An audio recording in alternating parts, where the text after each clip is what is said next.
Bismillahirrahmanirrahim. Assalamualaikum warahmatullahi wabarakatuh. Yang terhormat Bu Intuk Puji Hidayati SPDSD selaku mentor, yang terhormat Bapak dan Ibu peserta orientasi MOOC tahun 2023 angkatan 12. Pertama-tama saya panjatkan puja dan puji syukur atas kehadirat Allah Subhanahu wa Ta'ala yang telah memberikan rahmat dan hidayahnya sehingga kita semua bisa berkumpul dalam acara seminar laporan orientasi instansi pemerintah bagi P3K Dinas Pendidikan dan Kebudayaan Provinsi Jawa Tengah angkatan 12 tahun 2023 hari Senin tanggal 27 Maret 2023 di SMP 4 Pemalang. Pengenalan nilai dan etika instansi pemerintah bagi P3K di SDN 16 Mulyoharjo, Kecamatan Pemalang, Kabupaten Pemalang.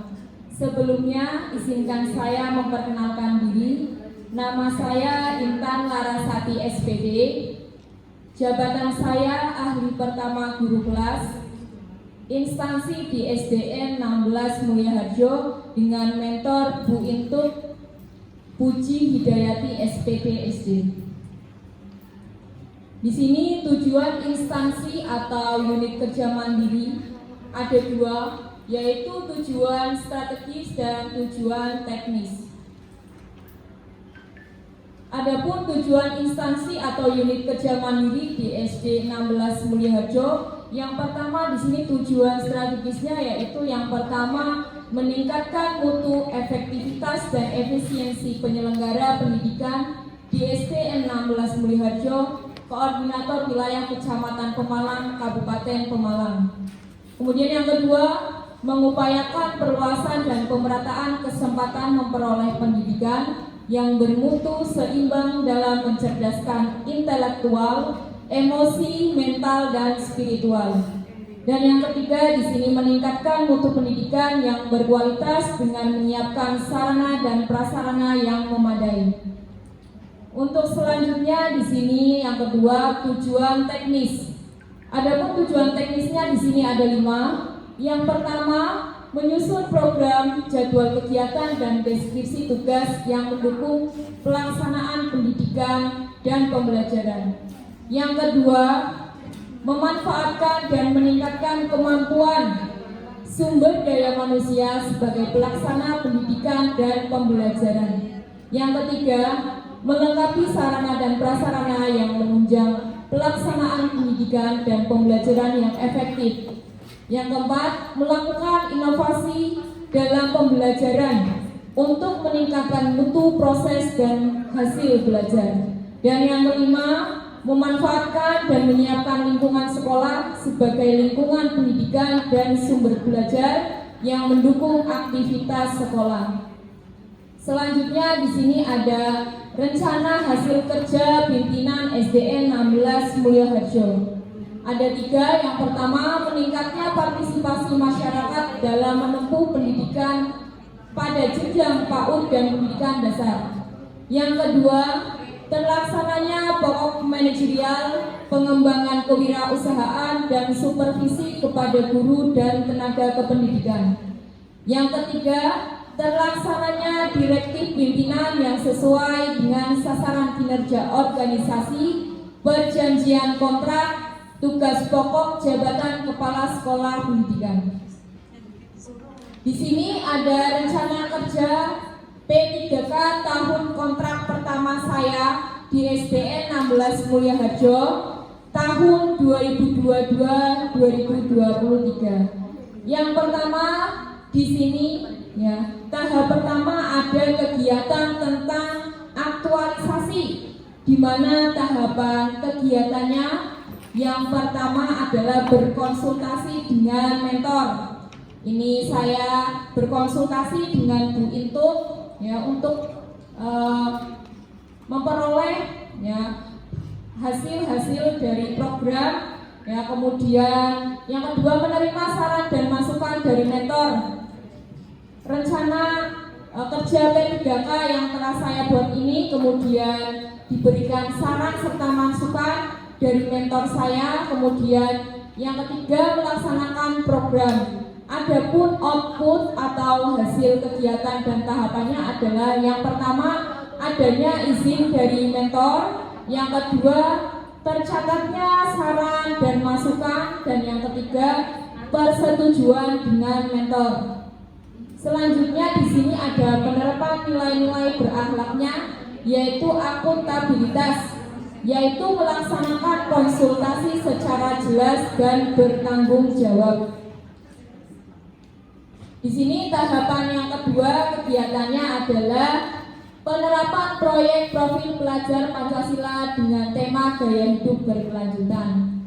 Di sini saya mengajar kelas 4 dengan menggunakan kurikulum Merdeka. Jadi saya mengambil proyek profil pelajar Pancasila dengan tema gaya hidup berkelanjutan. Nah, di mana tahapan kegiatannya di sini pelaksanaan proyek profil pelajar Pancasila dengan tema gaya hidup berkelanjutan ini dengan membuat poster hemat air. Nah, di sini poster hemat air di sini ya, siswa dibuat berkelompok, kemudian mereka membuat poster secara manual, kemudian dengan alat dan bahan ada karton, kemudian pensil warna atau spidol, serta alat tulis yang lainnya. Kemudian mereka bisa terampil dan kreatif sesuai dengan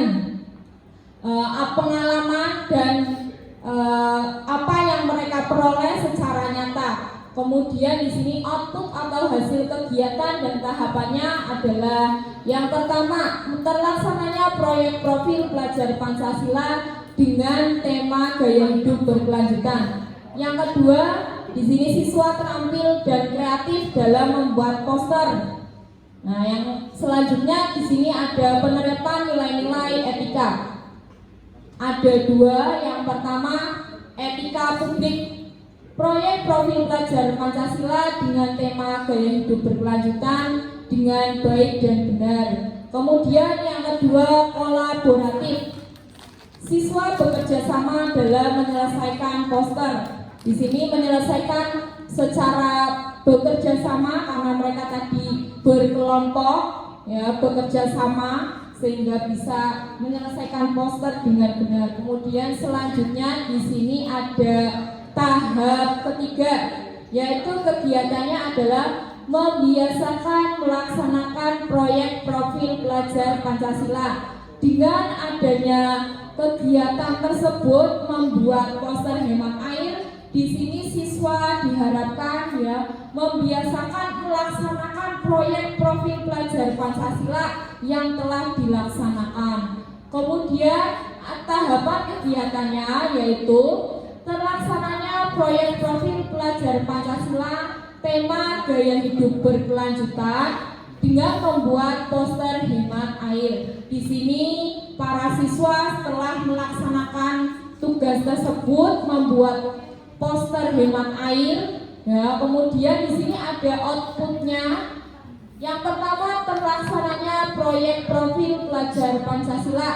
Yang kedua tercapainya tujuan proyek profil pelajar Pancasila, yaitu yang pertama menumbuhkan sikap disiplin, bertanggung jawab dan gotong royong. Yang kedua menumbuhkan kesadaran siswa untuk peduli terhadap lingkungan, ditunjukkan dengan sikap berhemat air. Kemudian penerapan nilai-nilai berakhlaknya ada 4. Yang pertama berorientasi pelayanan, yaitu memberikan arahan kepada siswa dengan jelas.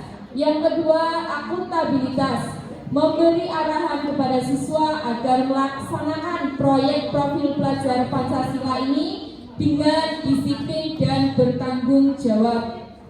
Kemudian yang ketiga ada kompeten, di sini membantu siswa lebih memahami pelajaran.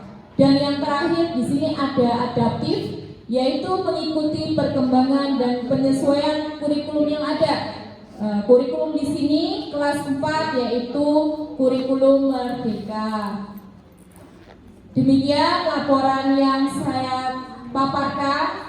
Kurang lebihnya saya mohon maaf. Wassalamualaikum warahmatullahi wabarakatuh. Alhamdulillahirabbil alamin. Akhirnya selesai juga proyek kita hari ini. Ya. Bapak Ibu, ada yang mau menanggapi? Ini P5-nya dari Ibu Intan? Ada yang mau bertanya? Sudah jangan. Padahal ini bagus sekali ya. Ini kan tidak banyak yang melaksanakan karena ini yang melaksanakan hanya kelas 1 dan kelas 4. P5-nya.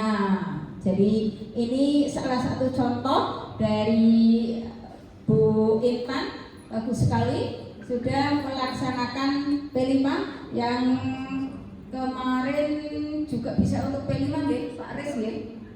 Itu juga bisa untuk P5 Pak Aris. Nah ini Bu Intan, bagus sekali.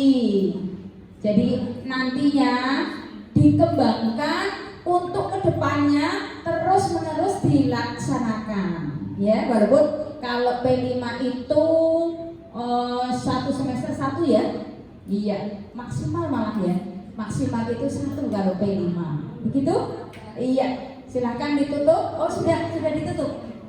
Oh, belum, monggo ditutup. Oke, baik, terima kasih atas masukannya Bu Intuk Puji Hidayati SPDSD.